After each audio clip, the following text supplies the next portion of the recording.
మోకాళ్ల నొప్పులు, gas, gut health వంటి సర్వ రోగాలకు నివారణి అరుణ యోగా ఆముదం.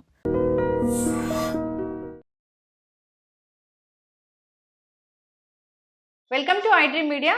సో జనరల్గా HbA1c ఇదేంటంటే షుగర్ ఎలా ఉంది అని చెక్ చేసుకోవడానికి చేసే టెస్ట్ అనమాట. అయితే మనకు తెలియని విషయాలు చాలానే ఉన్నాయి. దీని గురించి వివరాలు తెలుసుకుందాం. మనతో పాటు ప్రముఖ internal medicine specialist doctor Rajesh Ukkala గారు ఉన్నారు. డాక్టర్ గారు నమస్తే అండి. నమస్తే. డాక్టర్ గారు, జనరల్గా HbA1c ఇదే షుగర్ని నిర్ధారించే ఒక అఫీషియల్ టెస్టా? సో HbA1c అనేది one of the diagnostic criteria for sugar. అయితే మనందరికీ తెలిసిన విషయం ఏంటి, డయాగ్నోసిస్ ఆఫ్ డయాబెటీస్లో fasting sugar, post lunch sugar and HbA1c చాలా ఇంపార్టెంట్ రోల్ ప్లే చేస్తాయి. సో డయాగ్నోసిసే కాకుండా ప్రోగ్నోసిస్ అంటే ఎలా ఈ జర్నీ ఆఫ్ డయాబెటీస్ వెళ్తుంది అనేది చూసేదే ఈ HbA1c. అయితే దీన్ని గ్లైకోసిలేటెడ్ హీమోగ్లోబిన్ అంటాం. గ్లైకోసిలేటెడ్ హీమోగ్లోబిన్ అంటే షుగర్ అతుక్కోనున్న హీమోగ్లోబిన్, అంటే హీమోగ్లోబిన్కి సంబంధించిన ఒక ప్రక్రియ ఇది. అయితే మనకు అర్థమయ్యేటట్టు చెప్పాలంటే, ఇంటికి పెయింట్లు వేస్తున్నప్పుడు 4-5 కోట్లు వేస్తే కానీ బ్రైట్నెస్ రాదు అని చెప్తారు. అలాగే ఈ coating of haemoglobin with sugar molecule అదే గ్లైకోసిలేటెడ్ హీమోగ్లోబిన్. సో నార్మల్గా ఒక ఎర్ర కణంకి సంబంధించిందే హీమోగ్లోబిన్. ఈ ఎర్ర కణం లైఫ్ స్పాన్ 120 days ఉంటుంది, 3 నెలలు. ఆ 3 నెలల యావరేజ్ సూచించేదే ఈ HbA1c. సో ఈ HbA1c కారణంగా మనకి లాంగ్ టర్మ్ షుగర్ కంట్రోల్ ఎలా ఉంది, 3 నెలల్లో ఎలా జరుగుతుంది. సో జనరల్గా నా ప్రాక్టీస్లో నేను గమనించేది ఏంటి, బ్లడ్ టెస్టులు చేయించుకునేటప్పుడు స్ట్రిక్ట్గా ఉండేసి ఏమి తినకుండా ఆ రోజు ఉదయం సాయంత్రం కరెక్ట్గా ఉందని చూపిస్తారు. కానీ వాస్తవానికి HbA1c చెక్ చేస్తే అసలు ఓవరాల్ ఎలా ఉండింది అనేది మనకి ఏర్పడుతూ ఉంటుంది. ఒక నార్మల్ పర్సన్లో 5.7 అండ్ బిలో ఉంటే ఇది నార్మల్ కింద కన్సిడర్ చేస్తాం. 5.7 and below. Pre diabetic stage అనేది 5.7 నుంచి 6.4 వరకు ప్రీ డయాబెటిక్ స్టేజ్ కింద కన్సిడర్ చేస్తాం. 6.5 అండ్ అబవ్ ఈజ్ డయాబెటీస్. అయితే ఒక డయాబెటిక్ పర్సన్లో జనరల్గా మా టార్గెట్ 6.5 ఉండేటట్టు చేస్తాం. ఎప్పుడైతే ఈ HbA1c హై లెవెల్కి చేరుకుంటుందో, హై లెవెల్ అంటే సహజంగా చాలా మందిలో ఆల్మోస్ట్ 80% ఆఫ్ పేషెంట్స్లో అరౌండ్ 8 కనిపిస్తూ ఉంటుంది, 8 అండ్ అబవ్.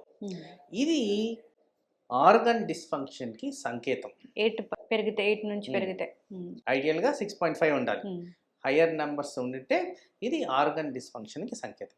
ఏదైతే మేము డయాబెటిక్ కాంప్లికేషన్స్ అని మాట్లాడతాం, ఎక్కువ శాతంలో డయాబెటిక్ ఫుట్, పుండు మానకపోవడం, రక్త ప్రసరణ లోపించడం, హార్ట్ ఎఫెక్ట్ అవ్వడం, బ్రెయిన్ ఎఫెక్ట్ అవ్వడం, కిడ్నీలు ఎఫెక్ట్ అవ్వడం, ఏవైతే డయాబెటిక్ రిలేటెడ్ కాంప్లికేషన్స్ అన్నీ ఉంటాయో అవి తరచుగా దీనికి సంబంధించిన వార్నింగ్ మిస్ అయినప్పుడే మనం చూస్తూ ఉంటాం. అంటే ఎవరైతే HbA1c పెరుగుతూ కూడా నెగ్లెక్ట్ చేస్తారో, ఇదేముంది లేదు ఒక నంబరే, HbA1c చెక్ చేసుకోరు, జస్ట్ ఆ బ్లడ్ టెస్ట్ ఇంట్లోనే షుగర్ చెక్ చేసుకొని నేను బాగున్నాను, ఇలా సెల్ఫ్ చీటింగ్ చేసుకునే వాళ్ళకి ఇది వచ్చేదానికి ఛాన్స్ ఎక్కువ. సో HbA1c కారణంగా మనకి long term complications of diabetes రాకుండా మనం సరి చేసుకోవచ్చు. సో దాని మీద అక్యూట్ అటెన్షన్ అనేది పే చేయాలి. తర్వాత ఈ మధ్యకాలంలో ఏవైతే ప్రతి సంవత్సరం వస్తున్న రివిజన్ ఆఫ్ డయాబెటిక్ గైడ్లైన్స్లో HbA1cని ఫోకస్గా తీసుకొని HbA1c హై 10 అండ్ అబవ్ ఉంటే కంపల్సరీ ఇన్సులిన్ ఇవ్వండి అంటారు. ఈ పాయింట్ ఎందుకు చెప్తున్నానంటే, నేను ఎప్పుడన్నా పేషెంట్ గురించి మాట్లాడుతున్నప్పుడు పేషెంట్తో డిస్కషన్ పాయింట్ వచ్చి HbA1c ఎక్కువగా ఉంది, కాస్త ఇన్సులిన్ వెంటనే వద్దు మాకొద్దు. వాళ్ళకున్న అపోహ ఏంటంటే, ఒక్కసారి ఇన్సులిన్ పెడితే లైఫ్ లాంగ్ ఇన్సులినే అనే అపోహలో ఉంటారు. వాస్తవానికి టెంపరీకి కూడా ఇన్సులిన్ పెట్టి ఆ HbA1cని కాస్త కరెక్ట్ అయ్యే విధంగా చేసి, డ్యామేజ్ టు ఆర్గన్స్ కాకుండా చేసే విధంగా కాస్త రోజులు, మేబీ 3 months 4 months వాడిన తర్వాత దాన్ని ఇన్సులిన్ కూడా మానేదానికి అవకాశం ఉంటుంది. అది చాలా ఇంపార్టెంట్గా గ్రహించాలని చెప్పి నేను చెప్పదలుచుకున్నాను. డాక్టర్ గారు, ఇప్పుడు HbA1c బట్టే మీరు మందులు రాస్తారా? HbA1c ఇంత ఉంటే మందులు, లేదా ఫాస్టింగ్ పోస్ట్ దాన్ని బట్టి మందులు రాస్తారా? చాలా ఇంపార్టెంట్ క్వశ్చన్ అడిగారు. HbA1c ఒక్కదాన్ని పెట్టుకొని మందులు డిసైడ్ చేయాలి. సో ఈ మధ్యకాలంలో ఇదివరకు మనం కూడా డిస్కస్ చేసిన point continuous glucose monitoring, CGM. ఈ గ్లూకోజ్ మానిటరింగ్లో ఏం తెలుస్తుందంటే ఎక్కడ ఏ పద్ధతుల్లో షుగర్ పెరుగుతుంది, ఏ కారణంగా పెరుగుతుంది అనేది 24 గంటల్లో ఒక గ్రాఫ్ అనేది మనకు వస్తుంది. సో ఈ గ్రాఫిక్ రిప్రజెంటేషన్లో నేను ఎక్కడ కాన్సన్ట్రేట్ చేస్తే షుగర్ అదుపులోకి వస్తుంది, ఉదయమా, మధ్యాహ్నమా, రాత్ర. అండ్ నేను ఎప్పుడు చెప్తున్నట్టే షుగర్ అనేది ఒట్టి మెడిసిన్తోనే కంట్రోల్ కాదు, దీంట్లో చాలా రకాల ప్రక్రియలు ఇన్వాల్వ్ అయి ఉన్నాయి. మనం చేసే ఎక్సర్సైజ్, మనం పోయే నిద్ర, మనం తినే డైట్, ఇవి చాలా క్రూషియల్ రోల్స్ ప్లే చేస్తాయి. కాబట్టి ఒక మెడిసిన్ మీదే కాదు. అందుకోసమే CGM వచ్చినప్పుడు ఏం అర్థమవుతుందంటే ఎలా మన షుగర్ ఫ్లక్చుయేషన్స్ జరుగుతున్నాయి, మనం తిన్నప్పుడు ఏం జరుగుతుంది, మందులు ఏ విధంగా కంట్రోల్ చేయగలుగుతున్నాయి, ఇదంతా ఇన్ఫర్మేషన్ అయితే వస్తుంది. సో హోలిస్టిక్గా మేము ఈ ఇన్ఫర్మేషన్ మొత్తం తీసుకొని HbA1c ఒక్కదాని మీదే కాకుండా వీటి మీద కూడా ఆధారపడి మేము డోసేజ్ అనేది డిసైడ్ చేస్తాం. కానీ లాంగ్ రన్లో ఏవైతే 3 నెలలు డ్యూరేషన్ది HbA1c ద్వారా మేము ఆర్గన్ ఫంక్షనాలిటీ చూస్తున్నాం కాబట్టి అది కూడా కంట్రోల్ అయ్యేటట్టు ఈ మందుల్ని కాంబినేషన్ థెరపీలో ఇవ్వడం అనేది జరుగుతుంది. ఓకే డాక్టర్ గారు, ఇప్పుడు HbA1cని మేము మెయింటైన్ చేయాలి అంటే ఏం చేయాలి అసలు? సో HbA1c ప్రాపర్గా మెయింటైన్ చేయాలంటే మీకు ఎవ్రీడే కంట్రోల్ అనేది ఇంపార్టెంట్. ఫర్ ఎగ్జాంపుల్ మనము తిరుపతి వెళ్ళాం, ప్రసాదం తెచ్చుకొని ఆ లడ్డు కాస్త తినకుండా కాస్త ఎక్కువగా తిన్నాం, మీ ఎక్స్కర్షన్ అనేది ఎక్కువ ఉంటుంది. కానీ అందరికున్న అలవాటు ఏంటి, ఒక లడ్డుతో వచ్చారు, 4 లడ్డులు తెచ్చుకొని 4-5 రోజులు తినడానికి ట్రై చేస్తారు. ఈ 4-5 రోజులు ఇంపాక్ట్ ఏదైతే ఉందో చాలా హై లెవెల్ ఆఫ్ షుగర్ ఉంటుంది. ఆ లెవెల్ ఆఫ్ షుగర్ వల్ల ఏమవుతుంది, HbA1c మీద ఉన్న కోటింగ్ అనేది పెరుగుతూ వస్తుంది. సో లాంగ్ టర్మ్ రిపర్కషన్స్ అనేది పెరుగుతూ ఉంటాయి. మనం తినింది ఆ 4 రోజులే కదా, మిగతా రోజులు స్ట్రిక్ట్గా ఉన్నాం అంటున్నాం. ఈ 120 days ఈ రెడ్ సెల్ ఏదైతే బ్లడ్లో సర్క్యులేట్ అవుతూ ఉంటుందో ఈ హై షుగర్ కారణంగా మనకి ఇండెక్స్ ఏమిస్తుంది, అవయాల మీద ఎఫెక్ట్ అనేది తెలిసిపోతూ ఉంటుంది. So HbA1c is one of the మాకు ఏమంటారు ఫ్యాక్టర్, ఎలా ప్రోగ్రెస్ అవుతుంది డిజీజ్ అనేది మేము డిసైడ్ చేసుకోవడానికి. HbA1c ఒక 10 ఆ పైన ఉంటే అది టూ డేంజర్ అన్నట్లే కదా డాక్టర్ గారు? మీకు అసలు ఐడియల్ సినారియో 6.5, ఎంత హై ఉంటే అంత ప్రాబ్లం. మీరు అడిగిన 10 అయితే మరీ ఇంత ప్రాబ్లం ఎక్కువగా, ఇంకా అంటే హార్ట్ అటాక్, బ్రెయిన్ అటాక్ తిరిగి వచ్చేస్తుంది. కాబట్టి అలాంటి లెవెల్స్ రాకుండా చేసుకోవడం ముఖ్యం. ఐడియల్గా 6.5 అరౌండ్ పెట్టుకుంటే correct. HbA1c every 3 months every 3 monthsకి అది మనకి ఇన్ఫరెన్స్ ఇస్తుంది. అయితే మీరు అడిగిన దాంట్లో ఎవ్రీ 3 months అన్నప్పుడు ఈ ఎర్ర కణం ఏదైతే ఉంటుందో దాని లైఫ్ సైకిల్ బట్టి HbA1c అనేది డిసైడ్ అవుతుంది. ఎర్ర కణాల లైఫ్ సైకిల్ డిసైడ్ చేసేది ఏంటి, ఐరన్ లోపాలు ఉన్న వాళ్ళకి HbA1c ఫాల్స్లీ హై చూపించేదానికి ఆస్కారం ఉంది. అలాగే ఈ ఎర్ర కణం లైఫ్ సైకిల్ ఏదో కారణంగా తగ్గితే HbA1c లోగా చూపించేదానికి కూడా ఆస్కారం ఉంది. ఈ పరిమాణాలన్నీ కూడా ఆ డాక్టరు విశ్లేషించి ఏ విధంగా దీన్ని నేను కరెక్ట్గా తీసుకోవాలి అంటే మీకు ల్యాబ్లో ఇచ్చిన రిపోర్ట్ని వెంటనే మీరు హైరాణ పడాల్సిన అవసరం లేదు. డాక్టర్ యూజువలీ ఇది వేరే వాటితో రెఫరెన్స్ తీసుకొని ఇది కరెక్టా కాదా అనేది కూడా డయాగ్నోస్ చేయడం అనేది జరుగుతుంది.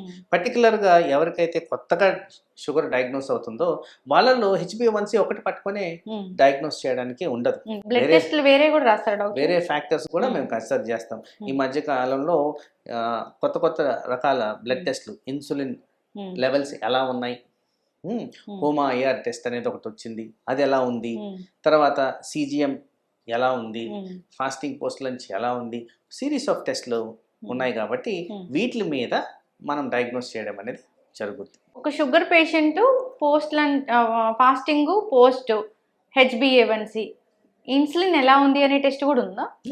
ఇంకా ఇన్సులిన్ లెవెల్స్ ఎలా ఉంది అనేది హోమా IR ఇండెక్స్ అనేది ఒకటి ఉంది, అది కూడా ఇన్సులిన్ రెసిస్టెన్స్ ఎలా డెవలప్ అవుతుంది అనేది కూడా చూపిస్తుంది. సో వివిధ రకాల టెస్ట్లు, so much of newer techniques అనేవి వస్తూనే ఉన్నాయి. ఈ టెస్ట్లన్నీ చేయించుకోవాలి. జనరల్ గా కూడా ఈ టెస్ట్లన్నీ ఎందుకు, ఇన్ని టెస్టులు రాశారు ఎందుకు, డాక్టర్ల మీద అబాండాలు వేస్తూ ఉంటారు. కానీ రాసింది ఎవరి కోసం అనేది మనకు అవగాహన ఉండాలి కదా. ఇప్పుడు ఒక డోసేజ్ ఆఫ్ టాబ్లెట్స్ వాడుతున్నారు, వాళ్ళకి HbA1c ఇప్పుడు ఎక్కువ ఉన్నప్పుడు ఈ టాబ్లెట్స్ రాస్తారు. నెక్స్ట్ వాళ్ళకి HbA1c తగ్గిపోయింది అంటే ఒక 3 months తర్వాత, అంటే డోస్ తగ్గిపోతుందా? సో బేసిక్లీ హెచ్బిఏవన్సి టార్గెట్ నేను ఇందాక చెప్పాను చూడండి 6.5 అరౌండ్, అలా కాకుండా 6.5 బిలో వచ్చి హైపోగ్లైసీమియా సిమ్టమ్స్ వస్తుంటే డోస్ తగ్గిస్తాం. నా టార్గెట్ వచ్చేసింది కదా అని డోస్ తగ్గించను. టార్గెట్ ఎందువల్ల వచ్చింది? వాడడం వల్ల మనం వాడిన మందుల మూలాన వచ్చింది. ఆ మందులు తీసేస్తే మళ్ళీ పెరుగుద్ది కాబట్టి ఆ విధంగా టార్గెట్కి వస్తే టార్గెట్ మీద ఆ మందులు కంటిన్యూ చేయడం అనేది జరుగుతుంది. ఇప్పుడు ఎప్పుడైనా వీళ్ళు మెయింటైన్ చేయట్లేదు సరిగా షుగర్ లెవెల్స్ అన్నప్పుడు అది అన్ని అవయవ ఆర్గాన్స్ మీద ఇబ్బంది అనేది చూపిస్తుంది. ఆ డాక్టర్ గారు జనరల్గా కూడా సీజిఎం అంటే కూడా అందరూ అదేదో పిన్ను అదేదో పెడతారు అట్లా భయపడుతూ ఉన్నారు. దాని గురించి ఏం చెప్తారు? సో ఇది చాలా సింపుల్ డివైస్ అండి. ఒక స్టిక్కర్ పెట్టినట్టే అనిపిస్తుంది మనకి. చేతి భాగం మీద పెడతారు. సో దానివల్ల భయపడాల్సిన అవసరమే లేదు. దానివల్ల బెనిఫిషియల్ ఎఫెక్ట్స్ చాలా ఉంటాయి. చాలా మంది అంటారు నేను డైట్ ప్రాపర్గా తీసుకుంటున్నాను, మీరు చెప్పిన అన్ని ఫాలో అవుతున్నాను, అయినా కానీ నాకు షుగర్ పెరుగుతుంది. ఇలాంటి ఇన్ఫర్మేషన్ సీజిఎం ద్వారా చాలా ఈజీగా వస్తుంది. ఏ టైంలో పెరుగుతుంది, ఏ కారణంగా పెరుగుతుంది అనేది అనలిటికల్గా డాక్టర్కి చాలా హెల్ప్ఫుల్గా ఈ సీజిఎం అనేది పనిచేస్తుంది. కాబట్టి ఆ విధంగా పేషెంట్కి బెనిఫిట్ అవుద్ది. కాబట్టి ఎవెన్చువల్లీ ఏమవుతుందంటే మేము కరెక్టివ్ మెజర్స్ తీసుకొని ఎక్కడ ఏం చేస్తే కరెక్ట్ అవుద్ది అనేది కూడా మాకు గైడెన్స్ వస్తుంది. కాబట్టి సీజిఎంకి చాలా important role in the management of diabetes. Long టర్మ్లో హెచ్బిఏవన్సి కూడా ఇక్కడ మన కంట్రోల్లో వచ్చేస్తుంది. కాబట్టి ఆ విధంగా అవయాల మీద ఎఫెక్ట్స్ పడకుండా, కాంప్లికేషన్స్ రాకుండా, కాంప్లికేషన్స్ ఫ్రీ డయాబెటీస్ని మెయింటైన్ చేయడమే మా లక్ష్యంగా మేము మెయింటైన్ చేస్తాం. ఇన్సులిన్ తీసుకుంటే అసలు కాంప్లికేషన్స్ రావు, షుగర్ కూడా పెరగదు. కాంప్లికేషన్స్ రావు అంటే ప్రాపర్ పద్ధతులు. ఇన్సులిన్ దగ్గర కూడా చాలా అపోహలు ఉన్నాయండి. తీసుకునే విధానం ఎక్కడైనా తీసుకోవచ్చు శరీరంలో అనేది ఉంది. దానికి ఒక స్ట్రిక్ట్ గైడెన్స్ ఉంది. ఏ పార్టీలో తీసుకోవాలనేది మీ డాక్టర్ గారిని అడిగితే క్లియర్గా చెప్తారు. ఏ విధంగా తీసుకోవాలి, ఇన్సులిన్ ఏ విధంగా స్టోర్ చేయాలి, ఇవన్నీ కూడా క్లుప్తంగా తెలుసుకొని ఆ విధంగా చేస్తేనే ఇది మనకి సరిగ్గా బాడీలో ఎక్కుతుంది. టాబ్లెట్స్, ఇన్సులిన్ ఏది best? Always insulin is best. కానీ needle phobia, inertia of insulin మేము మెడికల్ టర్మ్స్లో వాడేది. దాని కారణంగా ఎక్కువగా ఇన్సులిన్ వాడలేకపోతున్నాం. కానీ ఇప్పుడు వచ్చిన ఆధునిక మెడిసిన్స్ చాలా పవర్ఫుల్ ఉన్నాయి కాబట్టి, చాలా విధాల బెనిఫిషియల్స్ ఉన్నాయి కాబట్టి ఎస్ అవి కూడా బాగానే పనిచేస్తున్నాయి. ఇప్పుడు మౌంజారో, ఇంక్లిజరాల్ కూడా డయాబెటీస్ కోసమేనా? ఎస్, ఈ రెండు ఎన్ని రెండు రోజులకు ఒకసారి తీసుకోవాలి? అది యూజువలీ ఇప్పుడున్న గైడెన్స్ ప్రకారం వారానికి ఒక్కసారి, ఎవ్రీ వీక్ ఒకసారి. దానికి డోసెస్ పెంచుకునే విధంగా మీ అవసరాన్ని బట్టి డిసైడ్ చేయడం జరుగుతుంది. అది కూడా డాక్టర్ దగ్గర వచ్చి తీసుకోవాలి. అంటే ప్రిస్క్రిప్షన్ అనేది మేము ఇవ్వడం జరుగుతుంది. ఇంట్లో ఉంటే తీసుకోవచ్చు. ఇప్పుడు మెడికల్ షాప్కి వెళ్ళి కూడా తీసుకొని డైరెక్ట్గా ఒబెసిటీ తగ్గించుకోవచ్చు, డయాబెటీస్ తగ్గించుకోవచ్చు అనేది నడుస్తుంది డాక్టర్ గారు బయట. Generally not advisable. బికాస్ అది సైడ్ ఎఫెక్ట్స్ ఏంటి, మీ ప్రొఫైల్కి సరిపోద్దా లేదా, కొన్ని కండిషన్స్లో పర్టికులర్గా thyroid cancer, pancreatic cancer, pancreatitis అనే కండిషన్, ఇలాంటి వాటిల్లో ఇట్లాంటి మంజోరో లాంటి డ్రగ్స్ వాడకూడదు. కాబట్టి మీరు డాక్టర్ని కలిసి ఆ ఎక్స్పర్ట్ ఒపీనియన్ ద్వారా ఎంత డోస్ తీసుకోవాలనేది డిసైడ్ చేసుకోవడం మంచిది.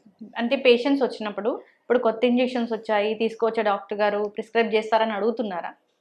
జనరల్గా అడుగుతున్నారు. అక్కడ ఫ్యూ థింగ్స్, ఫైనాన్షియల్ ఆస్పెక్ట్ కొద్దిగా ఎక్స్పెన్సివ్ ఉంది. తర్వాత రెగ్యులర్గా వేసుకోవాలి అంటే ఈ ఇంజెక్షన్స్ వచ్చిన బెనిఫిట్స్ ఏవైతే ఉంటాయో ఆ ఇంజెక్షన్ వాడినంతసేపే ఉంటాయి. అవి మానేస్తే రివర్సల్ అనేది చాలా హై ఛాన్సెస్ అనేది ఉంది. తర్వాత కొంతమందిలో కాస్త గ్యాస్ట్రో ఇంటెస్టైనల్ సిమ్టమ్స్ అంటే జీర్ణాశయానికి సంబంధించిన symptoms like vomiting, diarrhoea, constipation, కడుపులో నొప్పి ఇలాంటివి రావడం జరుగుతుంది. కాబట్టి ఇవన్నీ గమనించుకోవాలి. కాబట్టి ఇది డాక్టర్ సలహాలు సూచనల ద్వారా తీసుకోవడం అనేది ముఖ్యం. చక్కటి ఇన్ఫర్మేషన్ డాక్టర్ గారు. తెలీదు నాకు ఆ మౌంజారో ఎలా పనిచేస్తుంది ఏంటి, ఈ టాబ్లెట్స్ ఉన్నాయి కదా ఇవే వేసుకోవచ్చా అనే వాటి గురించి కన్ఫ్యూజన్ ఉంటుంది. కాకపోతే కొత్త మందు వచ్చింది దాన్ని ట్రై చేద్దాం అనుకునే వాళ్ళు కూడా ఉంటారు. వీక్లీ వన్స్ కాబట్టి అది మనకి తీసుకుంటే సరిపోతుంది. కానీ పూర్తి స్థాయిలో షుగర్ని తగ్గిస్తుంది అంటే అది కూడా లేదు కదా, అది కూడా మెయింటైన్ చేయడమే కదా. ఇప్పుడు ఈ మందులు, ఈ ఇన్సులిన్ ఎలాగో ఈ మౌంజారో కూడా వీక్లీ వన్స్ అలాగే డాక్టర్ గారు? కంప్లీట్గా డయాబెటీస్ని అయితే రివర్స్ చేయదు. ఊబకాయని తగ్గిస్తుంది, షుగర్ని అదుపులో ఉంచుద్దే. కానీ అది కూడా అది వేసుకున్నంత వరకే దాని బెనిఫిట్స్. అది మానేస్తే రివర్సల్ అనేది చాలా హై ఛాన్సెస్. ఇక్కడ ఊబకాయం మెయిన్ టార్గెట్. కాంప్లికేషన్స్ అయితే ఉన్నాయి. రిలేటెడ్ అడ్వర్స్ ఈవెంట్స్ అయితే ఉన్నాయి. అవి తక్కువే, కానీ డాక్టర్ని సంప్రదించి తీసుకోవడం అనేది ముఖ్యం. చక్కటి ఇన్ఫర్మేషన్ డాక్టర్ గారు. HbA1c అనేది ఒక మంచి టెస్ట్, దాన్ని చేయించుకోవాల్సిందే. డాక్టర్ చెప్పినప్పుడు 3 నెలలకు ఒకసారి దాన్ని చేస్తారు. సో దాన్ని బట్టి మందులు రాస్తారా అంటే డిపెండ్స్ ఆన్ వాళ్ళ కండిషన్. ఇంకొకటి CGM అని కూడా ఉంటుంది, దాన్ని బట్టి మందులు రాయడం అనేది జరుగుతుంది. అందరూ దీన్ని ఫాలో అవ్వాలని కోరుకుందాం. చాలా చక్కటి ఇన్ఫర్మేషన్ అండి, ధన్యవాదాలు. And for more videos, Please subscribe to iDream. Please subscribe to iDream. Please subscribe iDream. And please subscribe to iDream. For more videos, subscribe to iDream. please like, share, and subscribe to the channel. Congratulations, iDream. subscribe to iDream. Subscribe to iDream. So subscribe to iDream Media. iDream की iDream team अंदर की huge congratulations. Please subscribe iDream Media. Please subscribe to iDream. Subscribe iDream. Please subscribe to iDream. iDream అంటే నా కళల channel subscribe చేసుకున్న నోరు తిరుగుతలేదు, మీరైతే గంట గుర్తు కొట్టండి. For more such videos, please subscribe to iDream. Subscribe to iDream. Please subscribe to iDream. Please subscribe iDream Media. Please do subscribe to iDream. Please subscribe to iDream Media. For best entertainment and information, please subscribe iDream. And don't forget to subscribe to iDream.